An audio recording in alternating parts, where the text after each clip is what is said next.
Hi, everyone. Welcome to this month's edition of the Connection Diaries. I'm Robin Anselmi, and I'm joined today by Emma Rose Connolly and Evelyn Jonkman.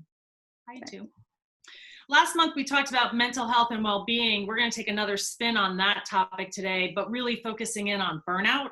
I don't know if both of you are feeling it, but we've been hearing so much about it from clients, and there's been a lot written about it recently about how, given sort of all the circumstances in the world, how people are really starting to experience burnout. And as we move into sort of the next season and what could be happening with quarantine and COVID, people are really worried about, well, how are we going to mitigate this when people are already sort of feeling the onset of burnout? So Ev, what do you think about it? How do you think about burnout? Well, it's really interesting because with burnout, what you tend to react and do is you tend to retreat, and you tend to sort of protect yourself and put your guards up and push away from the problems. And so you're actually losing connection.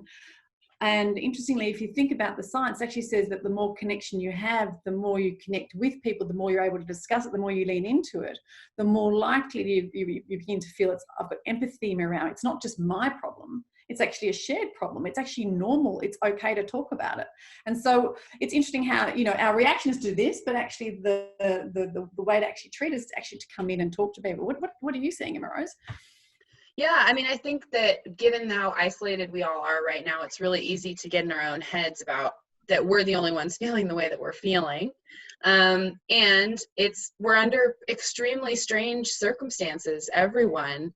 So sharing and being open about things, or at least finding opportunities to see that that's reflected in somebody else, I could find so healing, of course. But it's interesting that the connection part is the antithesis, which we're all sort of at a disadvantage of right now, but we just need to be more proactive about it. Yeah. Well, it's interesting because if you think about it further, we're a lot more people are experiencing burnout, as Robin suggested, and we're actually experiencing anxiety, burnout, parts of depression, and they're on the rise. So, but what we're also noticing is it's actually a human response to external factors that are actually hitting me. And so it's a very normal human response, yet we still tend to think about these things as being bad, and we shouldn't talk about them, and we shouldn't deal with them, and we should sort of shove them in the back corner. And if we actually start to say, actually, it's okay because I'm just showing you that I'm normal, actually, and I'm just showing I'm actually a functioning, normal human person that has these reactions. Can we just figure out some strategies? You're actually starting to actually deal with it and open up, and not to be so ashamed of it. And I think that's a really strong thing for leaders to start thinking about, is to legitimize it, normalize it, actually even say it's a really healthy thing to be doing. So please let me know if you're going through this, and I'm here to help. So I think today, because it is so normal to retreat, let's talk about what are a couple of really practical things that leaders can do that we think are doable, easy, at least a move in the right direction. So I think you started down the path of one, which is just legitimize it. So actually be willing as a leader to bring it up in a conversation with people around how are they really feeling, right? And actually give space for them to answer however they're going to answer. And, you may have to go first as the leader in that conversation around, here's some of the things you're noticing for yourself. Are they experiencing any of those things? So it both puts you in the game with them in that conversation, and then gives them space to be able to know that it is normal and that they're not alone, to your points about that. Mm-hmm. Yeah, and I think actually your point about leaders going first is really good. I think that if a leader shows up saying, I'm actually having a bad day today, or I haven't got as productive as I normally am, or I've got lots of interruptions, and is anybody else finding this a difficult environment to actually be normal and do functional work in? That makes other people feel it's give permission to do the same. And I think we know that the productivity rates are really high. People are working really hard and they're producing lots of things, but we're reducing it to transactions. I mean, I'm just getting as much done off my to-do list, and that's not making me feel thriving or feel energetic or creative either. So I'm running on empty. And so, giving me some time to say, I need not to be productive today, it would help, and if you're having those days, then I'm given permission to have those days as well. Which I think brings us to a second point, right? That because the space has become so transactional, so many of our meetings are, let's just get through this. We've lost this feeling of spontaneity that we have in office places, right? Where I'm going to get a cup of coffee and stop by Emma Rose's desk to chat for a moment, or the meeting and hang for a couple extra minutes before the next one. So Emma Rose, ideas about how do we inject maybe just a little bit of spontaneity into this Zoom world that we're all living in? Yeah, sure. Well, I mean, what we've done for a while now is some of our meetings, the first 15 to 20 minutes every once in a while, end up being checking in and just asking, how are you? What's your workload like? What do you need help with? And we've found that some of those more agenda-less conversations are really healing and a nice lift on our day, and we do feel more connected.